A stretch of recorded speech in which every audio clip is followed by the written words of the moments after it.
Welcome. Today we're diving into the fascinating world of the immune system, focusing on how our bodies defend against harmful invaders. We'll explore the differences between primary and secondary immune responses, two crucial processes that keep us healthy. Understanding these responses helps explain why vaccines work and why we sometimes get sick only once from certain diseases. Let's start by looking at what the immune system is and why it's so important for our survival. This foundation will help us appreciate the complex and efficient ways our bodies protect us every day. Immune system is a network of cells, tissues, and organs working together to defend the body against harmful substances like bacteria, viruses, and toxins. It acts as our internal security system, constantly on the lookout for anything that doesn't belong. When it detects a threat, it launches a series of responses to neutralize or eliminate the invader. This system is incredibly complex, involving many different types of cells and molecules, each with a specific role. Understanding how this system operates is key to grasping the differences between primary and secondary immune responses.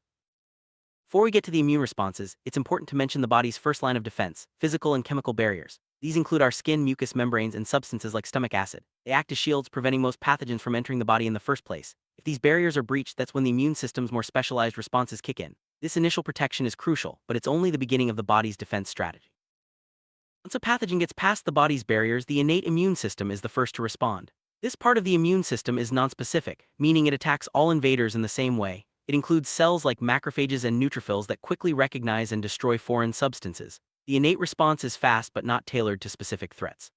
It buys time for the more specialized adaptive immune system to kick in, which is where primary and secondary responses come into play. Adaptive immune system is the body's second line of defense and is highly specific. It learns to recognize and remember specific pathogens, allowing for a more targeted attack. This system involves lymphocytes such as B cells and T cells, which play key roles in identifying and eliminating invaders. Adaptive immunity is slower to respond the first time it encounters a pathogen, but becomes much faster and stronger with repeated exposure. This is the foundation of primary and secondary immune responses. Primary immune response occurs when the body encounters a pathogen for the very first time. Since the immune system hasn't seen this invader before, it takes time to recognize and mount a defense. B cells produce antibodies specific to the pathogen, but this process can take several days. During this period, you might experience symptoms as your body fights off the infection. The primary response is slower and less intense compared to subsequent encounters. When a pathogen enters the body for the first time, antigen-presenting cells capture and display pieces of the invader to helper T cells. These T cells then activate B cells, which start producing antibodies tailored to the pathogen. This process is complex and takes time, which is why the primary response is slower. Memory cells are also created during this phase, setting the stage for a faster response if the pathogen returns in the future. Because the primary immune response takes time to develop, you're more likely to experience noticeable symptoms during your first encounter with a pathogen. The body is learning how to fight this new invader, so symptoms like fever, fatigue, and inflammation are common. These signs show that your immune system is hard at work, building its defenses and preparing for future encounters with the same pathogen. Crucial part of the primary response is the creation of memory cells. These specialized cells remember the specific features of the pathogen, allowing the immune system to recognize and respond much more quickly if the same invader appears again. Memory B cells and T cells can persist in the body for years, providing long-lasting protection and forming the basis for the secondary immune response. Secondary immune response occurs when the body encounters the same pathogen again. Thanks to memory cells formed during the primary response, the immune system can react much faster and more effectively. This response is typically stronger, quicker, and often prevents symptoms from developing at all. The secondary response is the reason why people usually don't get sick from the same disease twice, and it's the principle behind how vaccines work. One of the main features of the secondary immune response is its speed. Because memory cells are already present, the immune system can recognize the pathogen almost immediately and launch a targeted attack. Antibodies are produced much more quickly, often within hours and in greater quantities. This rapid response usually stops the infection before it can cause noticeable symptoms. Not only is the secondary response faster, but it's also much stronger. The immune system produces more antibodies and activates more immune cells than during the primary response.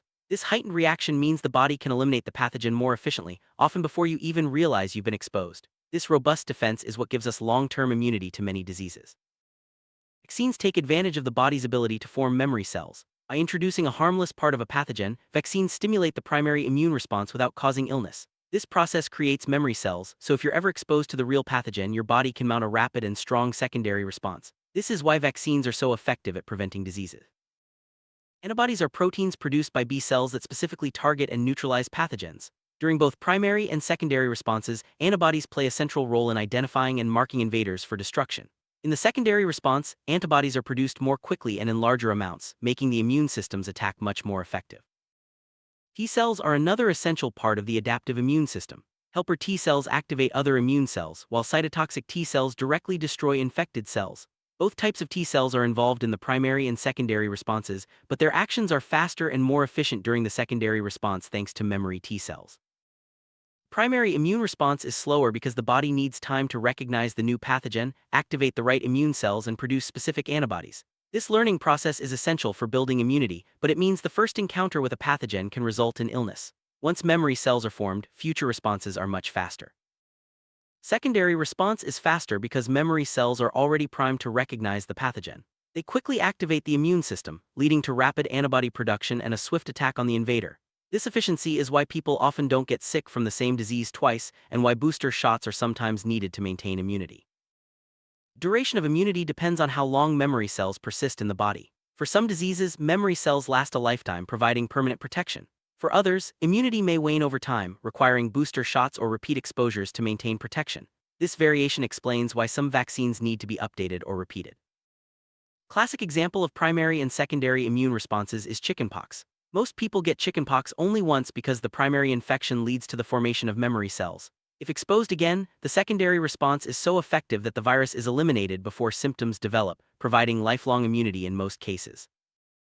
Unlike chickenpox, the common cold is caused by many different viruses, which is why people can catch colds repeatedly. Each new virus triggers a primary response, but memory cells for one virus don't protect against others. This highlights the importance of specificity in the immune system's memory. Booster shots are additional doses of a vaccine given after the initial series. They help remind the immune system about the pathogen, prompting memory cells to multiply and maintain strong immunity. This is especially important for diseases where immunity can fade over time, ensuring continued protection. When enough people in a community are immune to a disease, either through infection or vaccination, it becomes difficult for the disease to spread. This is known as herd immunity. It protects those who can't be vaccinated, such as newborns or people with certain medical conditions, by reducing the overall amount of the pathogen in the population. Sometimes, the immune system reacts to harmless substances like pollen or certain foods as if they were dangerous pathogens. This overreaction is called an allergy. While not directly related to primary or secondary responses, allergies show how the immune system's memory can sometimes misfire, leading to unwanted symptoms. In autoimmune diseases, the immune system mistakenly attacks the body's own cells, treating them as foreign invaders. This malfunction can involve both primary and secondary responses, but instead of fighting pathogens, the immune system targets healthy tissues, leading to chronic illness and inflammation. Immunodeficiency disorders occur when parts of the immune system are missing or not working properly. This can make people more susceptible to infections because their bodies can't mount effective primary or secondary responses. These conditions can be inherited or acquired, such as through certain infections or treatments. The strength of the immune system changes with age. Young children and older adults often have weaker immune responses, making them more vulnerable to infections. This is why vaccines and booster shots are especially important for these age groups, helping to ensure strong primary and secondary responses. Good nutrition supports a healthy immune system.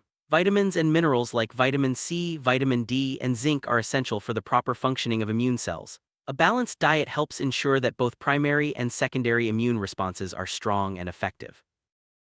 Chronic stress can weaken the immune system, making it harder for the body to fight off infections. Stress hormones can suppress immune cell activity, reducing the effectiveness of both primary and secondary responses. Managing stress through relaxation, exercise, and healthy habits is important for maintaining strong immunity. Getting enough sleep is vital for a healthy immune system. During sleep, the body produces and releases important immune cells and proteins. Poor sleep can weaken both primary and secondary responses, making you more susceptible to infections and slowing recovery.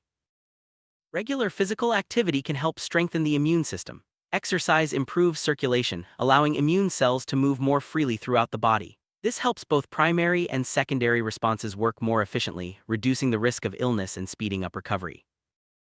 Chronic illnesses like diabetes or heart disease can weaken the immune system, making it harder to fight infections. Managing these conditions is important for maintaining strong immune responses. People with chronic illnesses may need additional vaccines or booster shots to stay protected.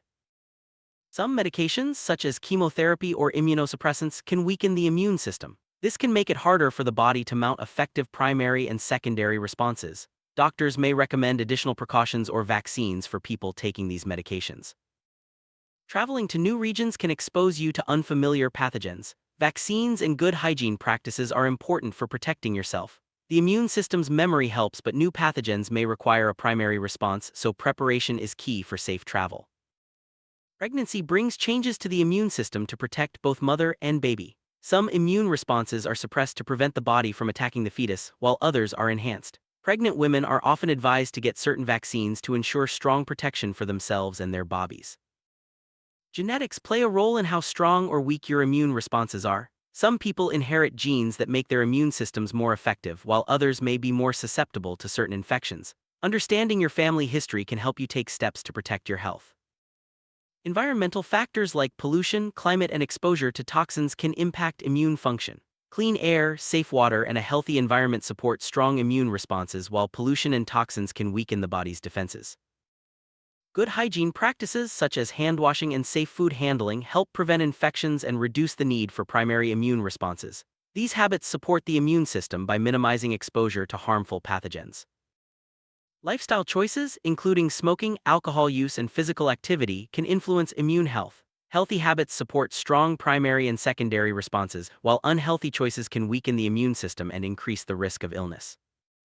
Advances in medical technology have improved our ability to diagnose, treat, and prevent infections. From vaccines to diagnostic tests, technology helps us understand and support the immune system, ensuring effective primary and secondary responses. Global health initiatives aim to improve immunity worldwide through vaccination programs, education, and access to healthcare. These efforts help prevent the spread of infectious diseases and protect vulnerable populations, highlighting the importance of strong immune responses at both individual and community levels. Ongoing research continues to uncover new details about how the immune system works. Scientists are developing new vaccines, treatments, and strategies to enhance both primary and secondary immune responses. This research is vital for staying ahead of emerging diseases and improving public health. Recap: the primary immune response is the body's first reaction to a new pathogen, taking time to develop and resulting in the formation of memory cells. The secondary response is much faster and stronger, thanks to these memory cells, and often prevents illness altogether. Understanding these differences is crucial for appreciating how vaccines work and why immunity matters. Maintaining a healthy immune system involves a combination of good nutrition, regular exercise, adequate sleep, stress management, and up-to-date vaccinations. These habits support both primary and secondary immune responses, helping you stay protected against a wide range of diseases. As science advances, our understanding of the immune system continues to grow. New discoveries may lead to better vaccines, treatments, and ways to support immune health. Staying informed and proactive is the best way to protect yourself and your community from infectious diseases. In summary, the immune system is a remarkable defense network that protects us from countless threats. By understanding the differences between primary and secondary immune responses, we can appreciate the importance of vaccines, healthy habits, and ongoing research. Here, to a healthier, more informed future for everyone.